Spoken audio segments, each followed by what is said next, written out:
और मेरे फ्रेंड्स, बहुत सारे डॉक्टर्स की तरह मैं भी बहुत परेशान हूँ, इसलिए मुझे लगा कि शायद मैं आपको अगर कुछ कुछ चीज़ें बताना चाहती हूँ और मैं शायद अगर ये बताऊंगी और अगर आप लोग सेफ रहोगे तो I might be at more peace. जैसे आपको सबको पता है कि बॉम्बे की हालत तो बहुत ख़राब है और धीरे धीरे बहुत सारे शहरों की और बहुत सारे स्टेट्स इवन टाउन्स की हालत ख़राब होते जा रही है। बॉम्बे की हालत तो इतनी ख़राब है कि हमारे हॉस्पिटल्स में आईसीयू बेड्स वेटिंग पे है, पेशेंट्स के लिए बेड्स नहीं है। It's a very very helpless, यानी मुझे इतना हेल्पलेस और लाचार कभी फील नहीं हुआ है। We have to literally manage patients at home with oxygen, and this is not something we are enjoying. So I really want all of you to follow a few things that I really am requesting you to follow. First, आप लोग please safe रहो। अगर आपको लग रहा है कि आपको 1 साल से कोरोना नहीं हुआ है इसलिए आप कोई सुपर हीरो हो या आपकी इम्यूनिटी बहुत अच्छी है और आपको ऐसे कुछ नहीं होगा, तो आप गलत फहमी में हो। हम यंग लोगों को देख रहे हैं। I mean, we have a 35-year-old who's on the ventilator and we are not able to help people now. So we really don't want any of you to be in that situation. So, sorry. I think ये जो emotional breakdown है हम doctors में अब सबको कोई ना कोई समय हो रहा है because we've not been so helpless, okay? So most importantly, please take care of yourself. Right now, COVID is everywhere around you, okay? तो अगर आप घर से बाहर निकलो, maybe you're meeting your friends, maybe you're meeting your family.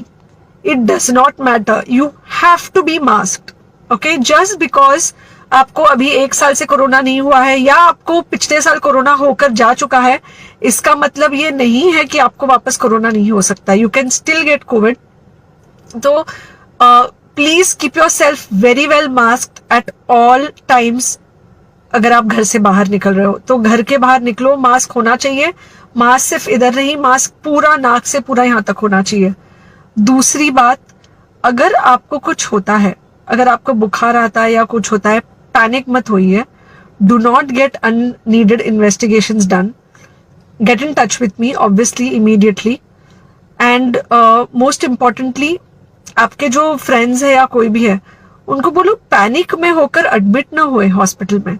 फिलहाल जो situation है वो ऐसी है कि बहुत सारे हॉस्पिटल्स में स्टेबल पेशेंट्स एडमिट हो रहे हैं और बहुत सारे लोग जिनको एक्चुअली ऑक्सीजन की जरूरत है उनके लिए हमारे पास बेड नहीं है.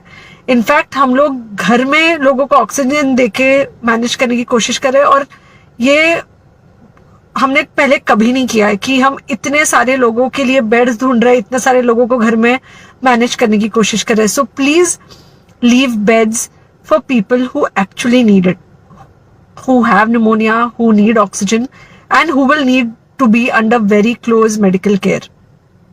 Third thing, if you have not taken the vaccine, अगर आपने वैक्सीन नहीं ली है किसी भी कारण से, हो सकता है आप ट्रैवल कर रहे हो सकता है आपको वैक्सीन की हिचक हो सकता है आपने कुछ व्हाट्सएप पे फॉरवर्ड पढ़ा हो कि वैक्सीन की वजह से कुछ साइड इफेक्ट्स हो रहे हैं या कुछ हो रहा है.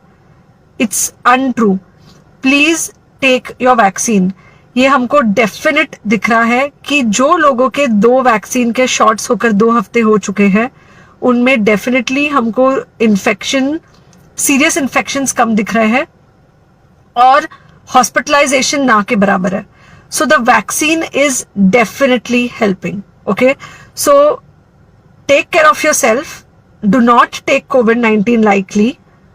Please pray for the people in the hospital and please pray for the families and the caretakers of all these people in the hospital. उनको आपके प्रार्थना की बहुत ज़रूरत है और सबसे ज़्यादा ज़रूरत है कि आप अपना ध्यान रखें.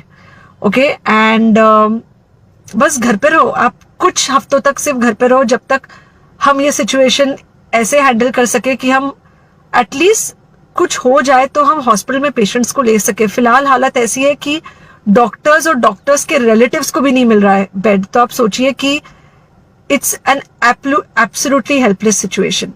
Okay, I think अगर हम सब इतना ध्यान रखेंगे, we will definitely come through this second wave very well. Okay, and then we will have to work on not allowing a third wave. So third wave का हम बाद में सोचेंगे, वो तो नहीं आना चाहिए, पर जो ये सेकेंड वेव है इससे हमको कोई भी हालत में एकदम सेफली निकलना है. Okay, take care, I really love you.